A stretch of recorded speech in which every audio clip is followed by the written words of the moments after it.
Sexto ano, meus pequenos e minhas pequenas, estamos aí com uma aula para você não ficar, digamos assim, acomodado sem ver o assunto constantemente, né? Fim de semana aí chegando, a gente tem que ver o que nós falamos em classe, em sala de aula, e também para os meninos que não puderam vir para a escola. Vocês não se preocupem que vai tudo ficar no seu devido lugar. A gente vai entender o assunto, ninguém vai ficar com prejuízo de compreensão, todo mundo vai aprender. Afinal de contas, a gente trabalha pelo conhecimento, tá bom? E essa busca que nos motiva. Vamos lá? Olha aí. Nas aulas dessa semana, uma delas, a primeira delas, foi exatamente correspondente a essa atividade, onde nós passamos essa atividade para casa, eu creio que vocês já responderam, né? E essa atividade, ela vai condizer com o nosso assunto a respeito da grande teoria do Big Bang, que nós falamos na aula passada, e essa explosão que deu origem a tudo que existe no universo de acordo com a teoria da evolução, né, o tio que está falando, são as teorias que dizem, né? Aí no próximo quadrinho você pode perceber que a formação do cosmos, né? Vamos chamar de o universo estava em expansão, dessa maneira, os planetas, as estrelas, tudo estava surgindo. Estrelas se acabavam, se tornavam buracos negros e outras estrelas apareciam, no caso do nosso Sol, e a nossa Terra incandescente, como vocês podem notar, que o nosso planeta no início era muito quente, né? Não tinha como abrigar vida dessa maneira. Então, com o resfriamento aí do mundo, do nosso planeta, houve digamos assim, a causa, o motivo que levou a surgir os pequenos seres como bactérias, fungos, seres de uma só molécula que foram crescendo, que foram aumentando de tamanho, se reproduzindo e acabaram, digamos, se tornando mais complexos. Começou a surgir o sistema circulatório desses animais, nas águas, os pequenos anfíbios que começaram a habitar tanto a água quanto a terra. E esses animais começaram a povoar o mundo, né? Répteis, peixes, animais pré-históricos, e assim começou. A vida na Terra foi possível exatamente por isso, por causa do resfriamento. Ela incandescente não tinha como abrigar a vida, né? Então você vai ver direitinho, lê com cuidado esses quadrinhos, vê o que é que se tornou, vê o que é que vai se tornar, vê o que é que fala essa teoria da evolução, que embora existam outras teorias para explicar as coisas, explicar o mundo, a gente tem que respeitar todas elas, né? Tanto a evolução tem que respeitar o lado religioso, como o lado religioso tem que respeitar a ciência, né? São áreas de conhecimento e ambas se complementam. Tem cientista que é religioso, comum isso aí. Não necessariamente vai deixar de acreditar em Deus, não. Assim como tem religioso que é cientista também, se formou em ciência, em química, física, enfim, por aí vai, né? História. E dessa maneira as coisas acontecem. Aí a primeira questão, por exemplo, pergunta o que foi o Big Bang, segundo essa teoria. O Big Bang nós já falamos em outra ocasião, tá? O impacto que deu origem ao universo até onde nós estamos aqui, ainda não acabamos de evoluir. O universo continua em expansão. Até hoje, 12 de março de 2021, o universo continua se expandindo. Não terminou, não. A explosão começou, mas a explosão continua. Tá bom? Em grandezas tão imensas que nós nem calculamos, nem temos possibilidade de calcular o tamanho do universo, não tem como, né? A segunda questão, como era o nosso planeta no início de sua formação? Basta você olhar os quadrinhos. Como era o nosso planeta no início, tá bom? Você vai e coloca lá, faz uma descriçãozinha. Será que era frio, será que era molhado, será que era quente, incandescente, enfim. Aí nós temos aqui a página ao lado, vamos ver aqui. Como foi possível a vida na Terra, que o tio acabou de comentar no comecinho da aula, você coloca direitinho como é que foi possível essa vida na Terra. Aí nas imagens abaixo você vai colocar apenas se elas representam criacionismo ou evolucionismo. Tentem lembrar o conceito de cada um. Criacionismo é a visão religiosa, né, que Deus criou o mundo e tudo que existe nele. E o evolucionismo digamos, a teoria do aprimoramento. As criaturas, desde o surgimento do universo, tudo vem se aprimorando, tudo vem evoluindo. Pois é, se for só coloca embaixo de cada imagem se representa criacionismo ou evolucionismo. Aqui falamos um pouco do dinossauro, temos aqui a imagem do Tiranossauro Rex, enfim. De acordo com as pesquisas históricas, por que grandes animais como os dinossauros teriam deixado de existir ou teriam entrado em extinção? Isso aí também tem a gente comentou na aula, vocês... Ah, professor, eu compreendo que foi por causa, digamos, de uma tragédia natural. Ah, eu entendo. Você pode começar de várias maneiras a responder uma questão como essa. É ponto de vista, tá bom? Então, assim, de acordo com que as pesquisas faladas, aí, você pode dizer, ó, compreende-se que o meteoro teria atingido o planeta e teria levado esses seres à extinção. Pode ser uma das possíveis respostas, tá bom? Enfim, aqui você só vai colocar a diferença de ideias entre Charles Darwin e Lamarck. Na verdade, os dois eram evolucionistas. O Charles Darwin pensava de um jeito e o Lamarck complementou esse pensamento dele, avançando mais ainda a forma de pensar. Um dos dois, por exemplo, não vou dizer qual dos dois, mas um dos dois defendia sempre essa evolução constante, que a criatura não precisava deixar de existir, ela poderia muito bem se transformar em outro ser para evoluir, se pudesse sobreviver, né? Isso se chama adaptação, né? Ou então lei do uso e desuso. Quanto mais a criatura usa alguma ferramenta que ela tem, mais aprimorada ela vai estar, e a natureza não vai poder fazer nada para extingui-la, né? Então, no nosso livro didático também, nós lemos a parte que fala na página 19, né?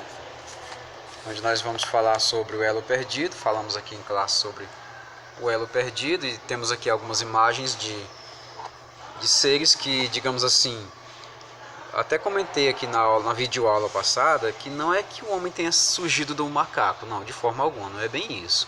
O homem surgiu de um elo perdido, de um ancestral comum que também deu origem ao macaco. Se ele tivesse surgido do macaco, os macacos não existiriam. Porque o macaco não evoluiu assim a ponto de se organizar, de raciocinar, não. Tem o macaco e tem o ser humano, são criaturas diferentes, tá bom? O que acontece é que na sua genética eles vieram de um mesmo ancestral comum. Isso não quer dizer, viu? Isso não quer dizer que são tão próximos assim também não. Até porque a palavra parente não quer dizer proximidade não, né? Então nessa parte aqui a gente vai falar sobre esses ancestrais, né? Essa parte é muito importante, que vai falar do Lamarck. Você vai ler, você vai ver o que é que o Lamarck fala sobre o uso e desuso e como alguns animais conseguem se adaptar a ponto de se transformar em outros. Nós temos muitos exemplos na natureza, como por exemplo o morcego, que não enxerga, mas o morcego tem uma espécie de mecanismo de radar, né, no qual ele sente a presença de obstáculos e acaba se desviando desses obstáculos. Temos aqui no livro o exemplo da girafa, que nós já falamos, tem o exemplo da cobra, que perdeu as patas para se esconder em locais cada vez mais imprensadinhos. Temos o exemplo da toupeira, que não enxerga, mas tem um excelente olfato e um sensor de calor muito, muito grande, ela consegue sentir seus predadores. Temos inúmeros outros exemplos, tá bom? Muitos exemplos mesmo. E temos até o ser humano como um grande exemplo desse uso e desuso. Porque se o ser humano não tivesse usado tanto o cérebro para se proteger, o medo, a adrenalina que ele sentia ao fugir de um animal, aquela tentativa de caçar aquele animal, aquela necessidade de se proteger e criar armadilhas, ele não teria se evoluído também não. Não teria se tornado esse ser humano tão esperto e racional que ele é hoje, né? Então aqui nós também passamos para a página seguinte, na qual nós visualizamos aqui uma linha do tempo. Quando aparecer essas coisas é a linha do tempo, tá bom? Mas a linha do tempo de quem? Do próprio homem, né? Do próprio Homo que surgiu há milhões de anos atrás. O primeiro deles foi o Australopithecus, da raça hominídeo, né? Todos somos da mesma raça, todos somos da mesma espécie, hominídeo, então não adianta a pessoa ser racista, dizendo que é melhor do que o outro, não adianta isso, porque o ser humano ele é misturado desde a pré-história, tá bom? Então não faz nenhum sentido alguém falar em racismo no Brasil nem no mundo, não tem por que falar isso.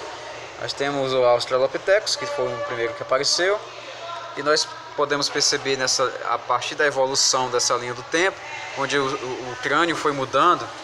Claro, o crânio se torna de um jeito que ele tem que abrigar um cérebro maior, no caso do Homo sapiens, que é o homem mais inteligente que já surgiu. Nós somos Homo sapiens, né? Todos nós. Aí nós temos aqui a sequência, outra forma de ver a linha do tempo. Ali é um jeito, aqui é outro jeito, tá bom? Onde nós temos aqui o Australopithecus, o mais antigo de todos eles, o Homo habilis, que começou a desenvolver ferramentas, tá bom, gente? Fez arco e flecha, trabalhou com ponta de lança, enfim.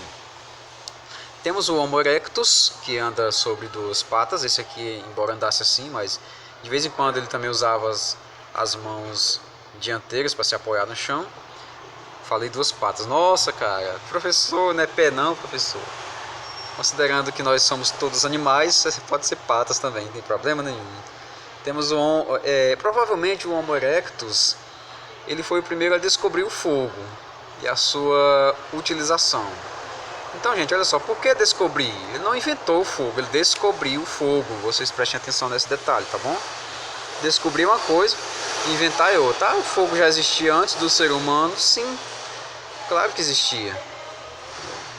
Tem várias maneiras da natureza criar o fogo, seja com o relâmpago que acerta numa rocha sedimentada e acaba criando faíscas, incendiando o mato e a floresta, ou seja de outras formas também, pela fricção de uma rocha caindo em cima da outra, faz aquela fricção e o fogo também acende.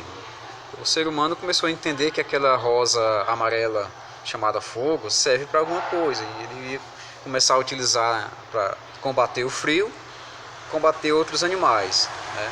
Pela lógica, quanto mais se aproxima do fogo, mais quente ele fica. Então ele não ia tocar o fogo, ele não era tão bobo assim. Então ele começou a utilizar o fogo para caçar animais, né? Do jeito que ele tinha medo, os animais também tinham medo do calor. O Homo neanderthalensis, né? Que é um dos grandes ancestrais da Ásia, encontrado aí no continente asiático.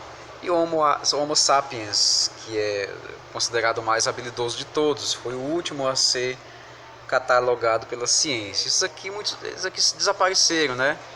Mas outros evoluíram e chegaram até o Homo sapiens. Sapiens vem de sapiência, quer dizer criatividade, quer dizer inteligência. Fulano é muito sapiente, quer dizer, fulano é muito inteligente, muito sábio, viu, gente? Sapiens vem de sábio, sabedoria.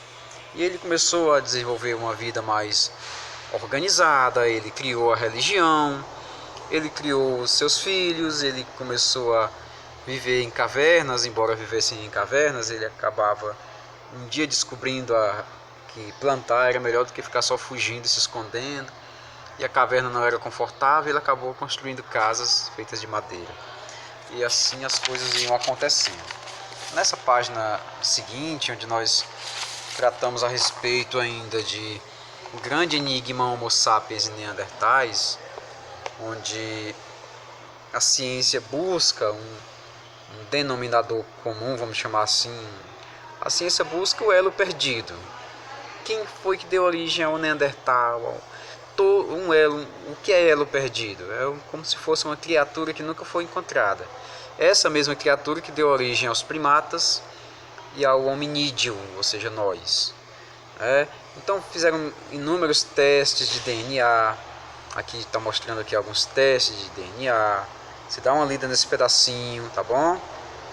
Para entender sobre migração, sobre como é que a ciência trabalha. A ciência trabalha com laboratórios, com comprovação, tá bom? Então a ciência não dá palpites à toa. Primeiro ela tem que fazer uma prova no laboratório qualquer, e depois ela colocar à prova a teoria dela, tá bom? Aqui nós a gente pode notar, essa página todinha ela fala de uma busca de uma genética para explicar realmente as origens do ser humano, porque o grande objetivo é realmente chegar no elo perdido, né? Aqui nós temos aqui nesse quadrinho, esse retângulo aqui amarelo, a gente fala sobre Lucy. Professor, Lucy. Então, Lucy é o que? Sou, professor. Lucy foi o fóssil, ou seja, o esqueleto de um ser humano encontrado no continente africano, o mais antigo da humanidade. Aí começaram as teorias de que foi na África que o ser humano surgiu. Lá era o Jardim do Éden, lá era o paraíso. Então, com esse encontro, ninguém nunca descobriu um novo, digamos assim, um novo ser humano. Lucy foi o nome dado ao esqueleto que o pessoal encontrou, que acabaram levando para um laboratório, como sempre, fazendo uma reconstituição de um rosto, né? Ou de várias maneiras eles fazem isso. Eles pegam alguns softwares de computador e colocam o crânio para escanear, né? E acabam conseguindo uma versão de como teria sido aquele ser humano no passado. Aqui, por exemplo, não é a Lucy, mas é uma criança que teria vivido na pré-história, restaurada em digitação, né? Com tecnologia de computação gráfica. Aqui nós temos as teorias dos primeiros homens a pisar na América, tá bom? É uma teoria interessante porque ela vai mostrar o seguinte, ó. Ela vai nos dar digamos, um apoio para nossos estudos. Primeiro tem um mapa do mundo aqui, como vocês podem perceber. E existem duas teorias, né? Percebam que a América fica desse lado e a Europa e a Ásia fica daquele lado de lá. Está um pouco invertido. Porque como a Terra é redonda, né? Se você deixar isso aqui arredondado, tudo vai para o seu devido lugar. Então, o ser humano teria vindo pelo norte da Ásia, teria chegado até a América e habitado todo o continente. A primeira teoria é essa, né? A teoria do Estreito de Bering. E a segunda teoria é essa, que o ser humano teria vindo por mar, pela Polinésia, passando por ilhas e mais ilhas, chegando até a América do Sul e daqui povoando todo o continente. Pessoal, mas cadê as ilhas que eu não estou vendo? Antigamente, há milhões e milhões de anos atrás, é claro, os continentes eram um pouco diferentes desses formatos que a gente tem hoje. Tinha mais ilhas, tinha mais rochas, eles eram todos mais próximos, foram se afastando à medida que o tempo foi passando, tá bom? Então isso não é nenhuma dessas teorias é descartável, não. Elas são teorias científicas e muitas delas comprovadas por grandes profissionais, né, do mundo todo, como os arqueólogos, antropólogos, enfim.